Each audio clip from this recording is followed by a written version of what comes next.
When we listen to each other, we do so to understand and share our feelings. And it's similar with nature. The sounds of nature are rich in information, and when we listen, we can find a personal connection with life around us. So today I would like to invite you to listen more deeply to nature, and I'm going to share a little of what I've come to understand by doing so. And I'll begin with birdsong, because birds are acoustic creatures, and they create the most extraordinary variety of sounds. They do so with their unique vocal organ called the syrinx. And when you consider just how significant birdsong is to them, you can appreciate that the evolution of the syrinx is as important for them as the development of feathers and flight itself. This is the European nightingale, famed for its song. I've got to admit, when I first encountered them, I was a little disappointed. I thought they sounded a bit twittery. However, as I listened more deeply, I could hear that here was a bird that poured out its spirit in song of such richness and diversity and variety and, dare I say it, creativity. Now, in playing this to you, I'd like to introduce spectrograms. A spectrogram is a visual representation of what you're hearing, with time progressing horizontally and the intensity of sounds from low to high frequencies displayed vertically. So just have a listen to what this nightingale is doing.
Each bird species uses specific vocalizations and vocal behaviors to facilitate the way that it lives in the world. So when you're hearing birdsong, you're hearing how that species survives. And just when you've got your head around the simplicity of that understanding, a bird will come along and do something utterly unexpected. On this occasion, I'd set up my microphones near the bow of a spotted bowerbird. And in over 2 hours, he'd done little more than his usual rasping and hissing calls. But when I returned to retrieve my rig, he suddenly began imitating the scariest sounds that he knew in an attempt to scare me off. The sounds of not one, but 2 birds of prey, a whistling kite and a brown falcon.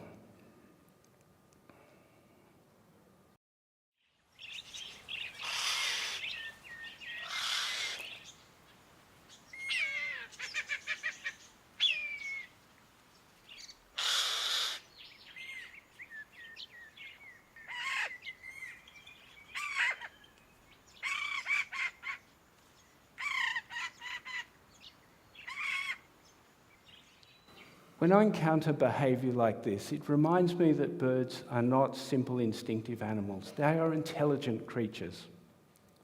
And that birdsong is an expression of varying degrees of avian intelligence. Now, compared to the often precise sounds that birds use, mammal vocalizations are more individual. They're reflective of character, of mood, personality, and emotion. I love this next recording. But getting it was one of the most intimidating exercises because it involved getting my microphones within 30 metres of 200 of Africa's least predictable and most dangerous animals. However, this was necessary for me to capture the full dynamics of their vocalizations. And I wonder whether in listening you can feel some mammal empathy with these lazing hippos.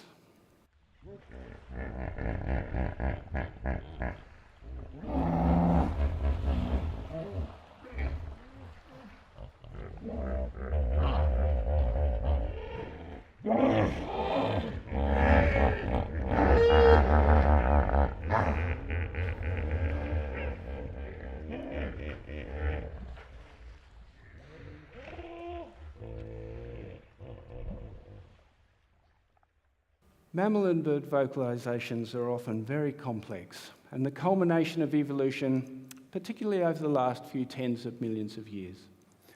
But other sounds in the natural world, chorus of crickets on a warm evening, frogs after rain, are far more ancient and hint at the very beginnings of animal communication.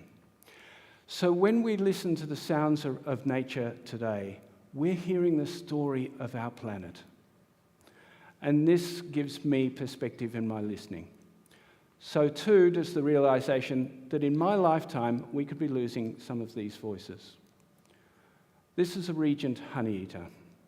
I could tell you about the large flocks that early settlers encountered over 100 years ago, of the pitifully few remaining wild birds and the conservation and research efforts being focused on them now. But what I'd like to do is let you hear why losing a species such as this would be a great tragedy. Here is the beautiful living spirit of the regent honeyeater.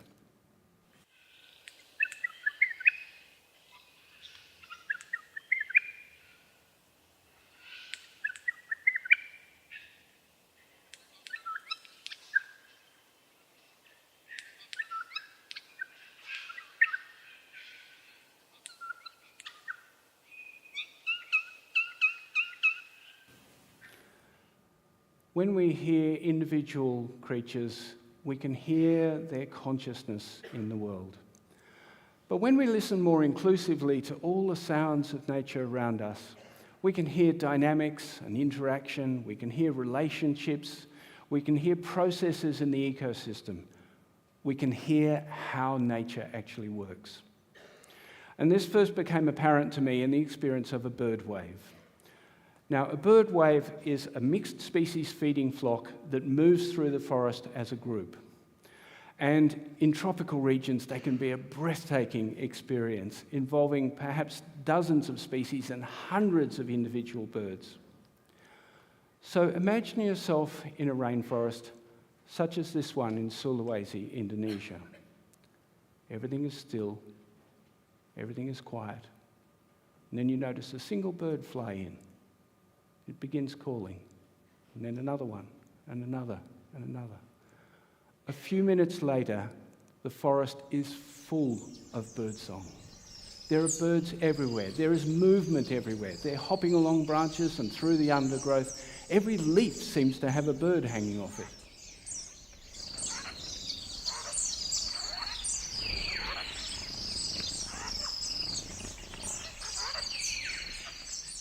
In India, ornithologists have told me they've observed that first bird that flies in is often a racket-tailed drongo.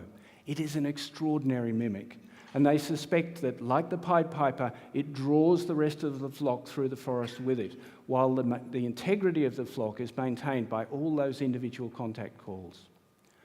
So in a bird wave, we can hear the inner workings of a complex, dynamic, cooperative behaviour involving many, many species. But for me personally, the more profound understanding about how nature functions has come from listening to something far less exotic, far more familiar. It's the dawn chorus.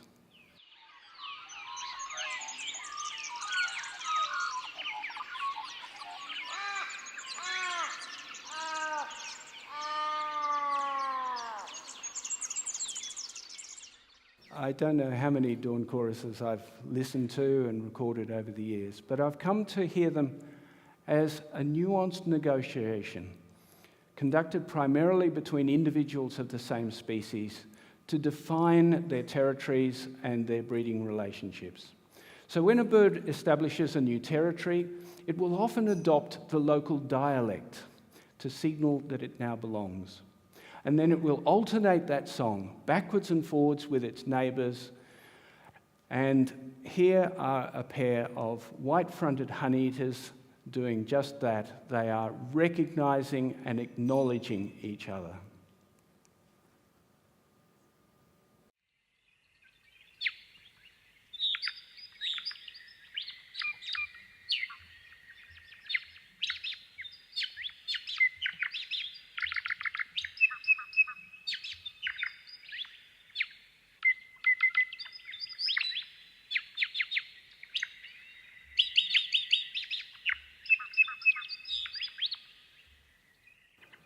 So across the avian world, birds use song and sound to negotiate their relationships rather than actually physically compete, rather than physically fight. This is a supreme adaptation. So, negotiated relationships, cooperative behaviours, intelligence. Together, I've come to appreciate these as indicating a deeper principle, that natural systems thrive, not by engagement with competition, as we often understand, but a quite different process that minimises and avoids a lot of the detrimental effects of competition. And the reason is simple. In life, vying over resources is costly.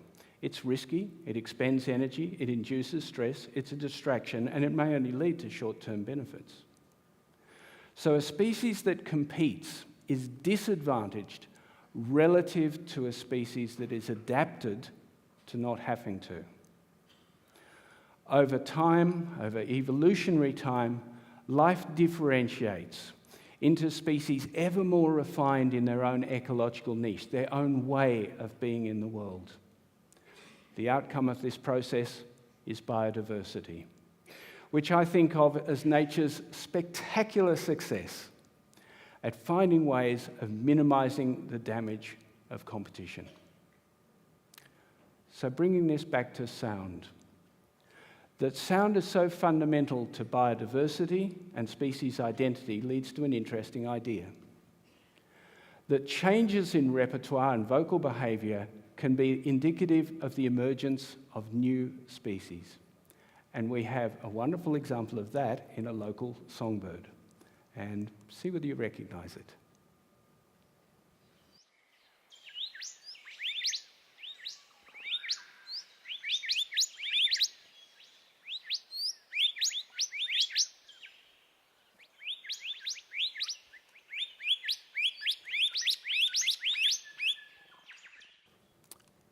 It's a golden whistler. They're found widely throughout eastern and southern Australia and with races throughout the western Pacific Islands. So when I visited the Solomon Islands recently, I was curious to hear one. And I spoke to my local guide. He said, I will take you to hear one tomorrow morning. Actually, they are my favourite songbird. And I thought, well, that makes sense. I mean, they have a very pleasant song.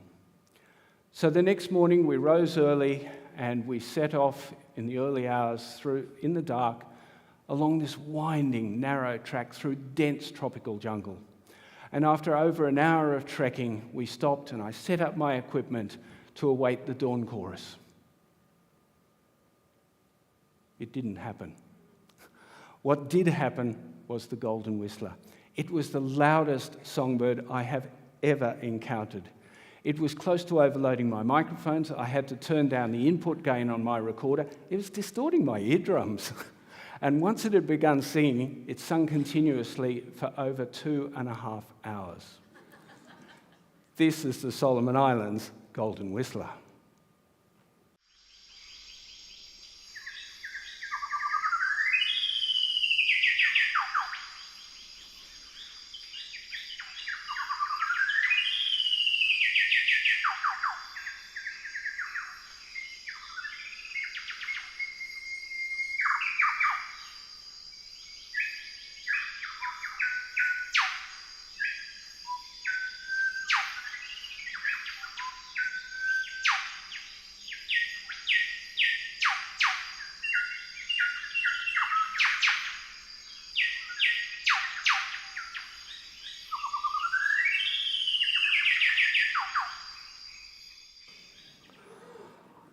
No doubt this bird's loud song is an adaptation to the densely vegetated habitat in which it lives. But in the process of developing this new repertoire, it's become a new species. Ornithologists have now given provisional species status to this bird as the oriole whistler. So to sum up, when we listen to individual animals in the world, we can hear their sentience and their absolute right to share this planet with us. When we listen to all the sounds of nature together, we can hear that life is shaped more by relationships of compatibility and mutual benefit than competition, and that sound has shaped life itself. Sound, that mysterious, invisible, ephemeral phenomenon, is the dark matter of evolution. So I invite you to listen more deeply to nature, to spend more time in wild places. The wilder the better. And when you're there, to pause and be still and to listen to life around you. Perhaps, like myself and others, you'd like to make your own sound recordings. But whatever you do, I hope you listen with an open heart and a curious mind, because your personal relationship with nature and your place within the interconnectedness of all of life is audible.